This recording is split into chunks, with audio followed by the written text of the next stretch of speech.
Welcome to a special 5th anniversary edition of Drinking with Craig and Roger. Crazy. 5 years we've been doing this. Yes, October 2019 we published our first video. Okay. And for this special thing, we are going to open my rarest bottle of Scotch whiskey. Yes. Kinclaith.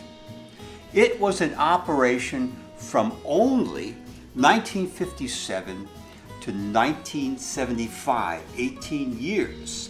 Okay. And it was never bottled by the distillery. It only went into blends.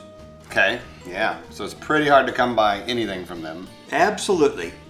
In our 5 years since our very, very humble, low quality beginnings, we've seen the channel come up in quality a little bit here and there in stages, and we have tried so many different things. Everything from, I don't know, Monty Python's Holy Grail Ale tempered with burning witches, to a variety of pickle beverages, from pickle moonshine. Oh, I don't know if it's meant for neat sipping. To spicy pickle sour beer. Very interesting there. We drank some bourbon out of a Elvis bust decanter that had been around for like 40 years. Yes, we've also done a little more serious things like videos on Scotch whiskey, both the blends and the single malts. Those are very underviewed. I spent a long time on them, and I'm going to put the link here, and I highly hope that a few people go watch it. It's everything you need to know to get started in Scotch whiskey. So we've done a lot of things, and so we are going to open Yes. this bottle, which is not available in this particular bottling anymore. I couldn't find anything about it. I did find a comparable bottling by Gordon and MacPhail. It is online for sale at 1,200 pounds, which is about $1,568. Other bottlings that are maybe a little bit nicer will sell for at least up to $16,000. Ho, ho, ho, ho. And it makes me think, you know, it is a good thing if you want to invest in whiskey for not drinking, but just for the appreciation, because when I bought this about 30 years ago, I paid $90 for it, and now it's worth over $1,500. I would put the caveat in there, investing in distilleries that close. Like, yeah, I don't know if you're going to get that kind of a return on a Spirit of Scotland bottling of Glenlivet or something. No, yeah. but there are bottlings of, say, Macallan that are special bottlings, and they appreciate quite a bit. In my opinion, though, you don't buy it to appreciate. No. I would never pay, a couple $1,000s for a bottle of whiskey to drink. Right. So that's that. All right. Now it's a Lowland whiskey, and I think we want to taste it in comparison with something else. So let's compare it with one of the most common whiskeys that are Scotch that you can buy. Okay. Glenlivet. Now didn't you come to this by, you kind of looked up, you found in a book, was it, who was the, Michael Jackson? Michael Jackson, yes. Not that Michael Jackson, of course, like the beer and whiskey. I didn't know he did whiskey. Whiskey Michael Jackson. That's it. You took his tasting notes for this, which, what did they say? Do you remember? Oh, it's going to be smoky, and it's a Lowland malt, so it's amazing it's smoky. And it's going to have a very light body, so the body is going to be sort of like Glenlivet, at least according to Michael Jackson. Okay. Now, 2 is nice, but we'll have a third one in honor of our very first video. Hey. Our first video, we reviewed Glen Breton Fiddler's Choice.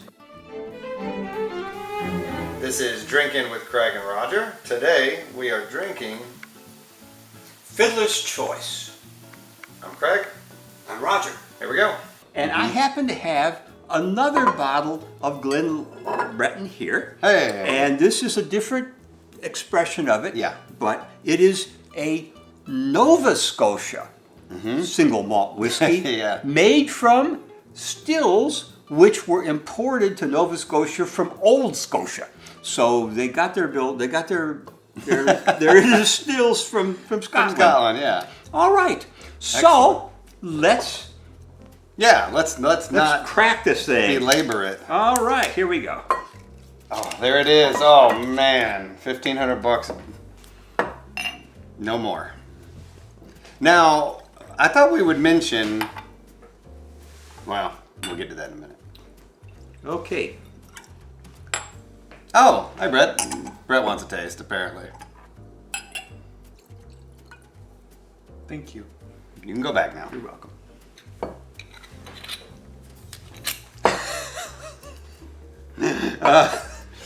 What was I going to say? Oh, now before we get into this, we'll give it a little time to the air. It's been in that bottle for quite a while. Thought we would say, so this is the last bottle from your collection that you collected throughout your adult lifetime, right? Well, not through my adult lifetime. It took me about 15 years or so to collect 120 bottles of whiskey, each from a different still in Scotland. So your goal was to get a bottle from every distillery in Scotland, right? In your collection. 12-year-old preferable, but Okay. more older or younger if that's all I could get. Yeah. Okay. Why 12-year-old?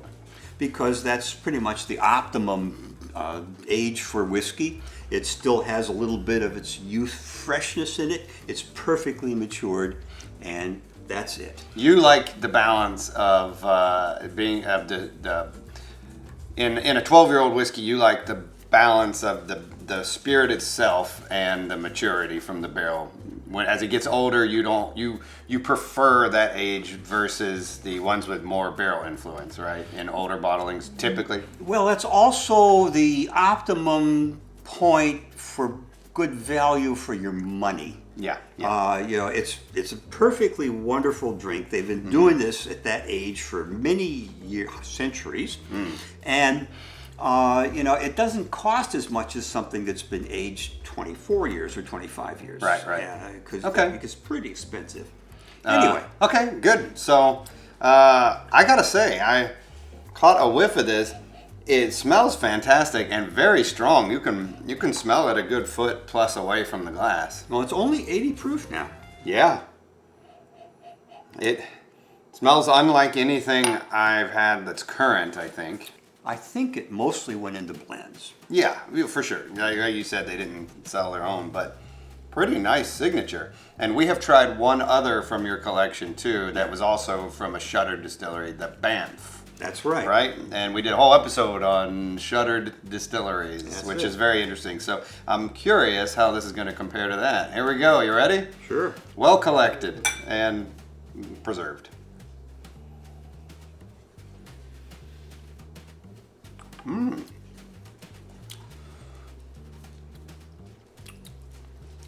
Very, very sweet. Very sweet. It's not as smoky as I was led to believe. I don't detect any smoke right now.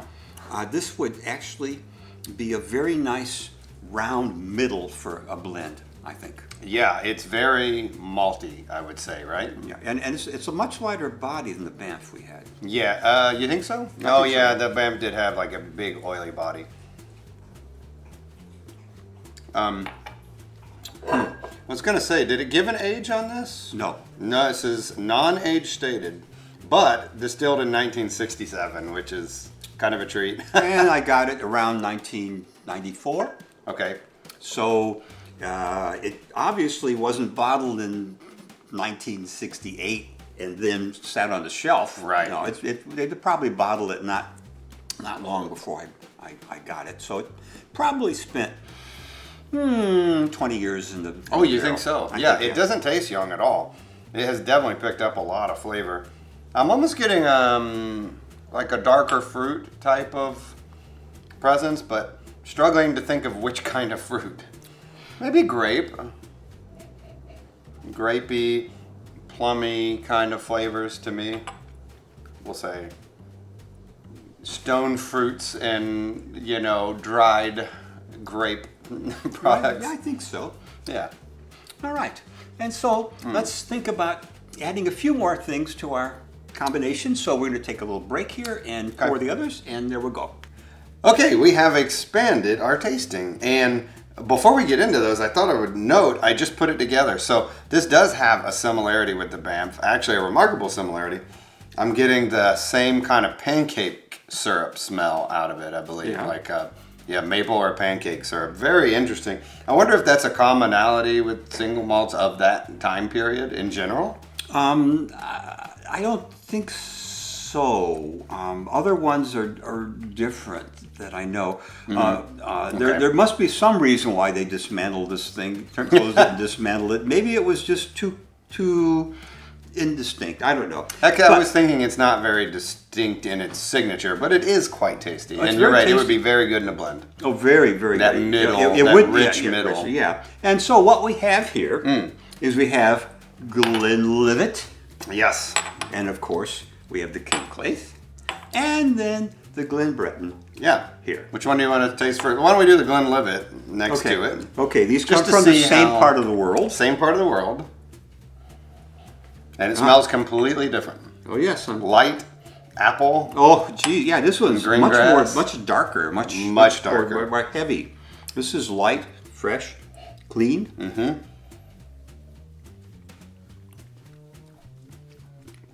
Much sweeter.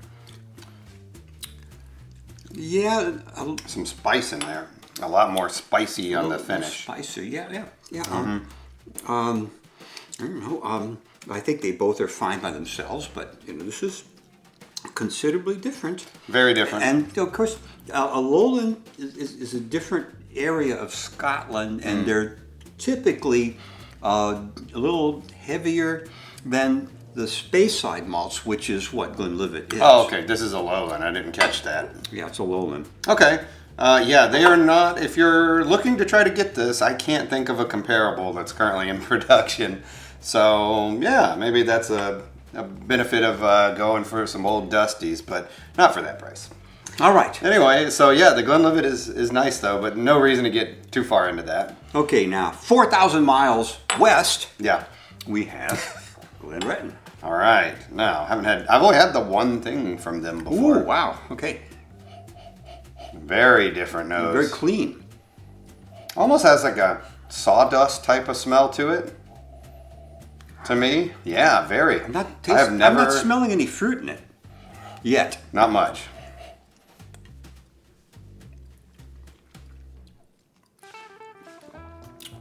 Sweet, a little bit darker, more darker finish and body than the Glenlivet, and certainly much less than the Kinklaith. It's hard to describe. It's actually having a little bit of commonality with the Kinklaith, in my opinion, on its finish. The character of its sweetness is similar. I think I'm tasting a little bit of smoke and finish, Yes, I think you're right. And There is a that's- little smoke. and that's I think what's going on here in the Kinklaith. Oh, really? Picking up smoke in the Kinklaith. Let's see. Oh gosh, it really does smell good. Put it on my pancakes. This is a breakfast scotch. Whoa, yeah. No. Yeah, I do smell a little smoke in the nose, and in the finish, there's a little bit of smoke right on the top of all the pancakes. Okay, yeah, you might be right. And coming off of the Glenbreton, I picked up on more of that kind of spicy, uniquely Scotchy note that I got in higher quantity in the Glenlivet. So, the regional differences are kind of showing there. Yeah, well, they're all all three of these are made from barley malt. Yeah. They are all distilled in pot stills, and they are all aged in barrels. Not necessarily first use barrels, but Yeah. they're aged in oak barrels. Some of the barrels have had bourbon in it. Some have had sherry. Some have had other stuff in it. But and they're all very nice drinks. And very different from each other, Very different. but very good. Yeah, which just, comes to the end that, Scotch whiskey has much more variety in it than some things like, say, bourbon. Yeah.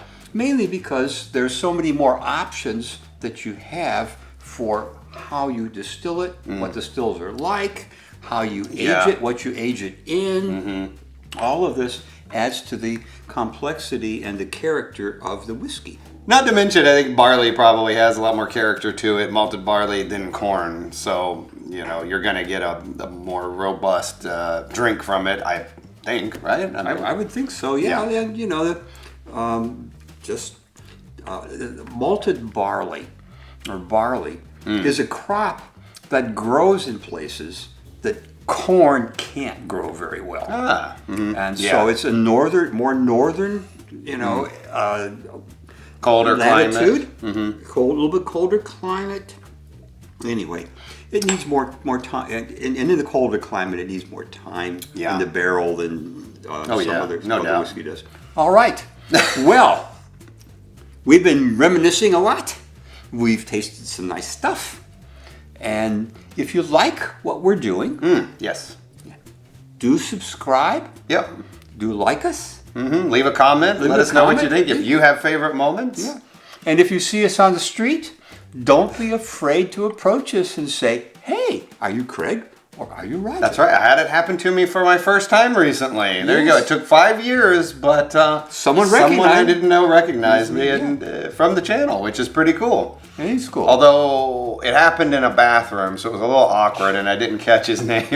So if I see you again, I'll definitely get your name. Sorry, it was a little awkward, and surprising, but cool. But thank you for approaching us. Yes. If you like what we're doing, just go through the videos on our channel and see if there's anything there that appeals to you. Because we try to do a lot of different things.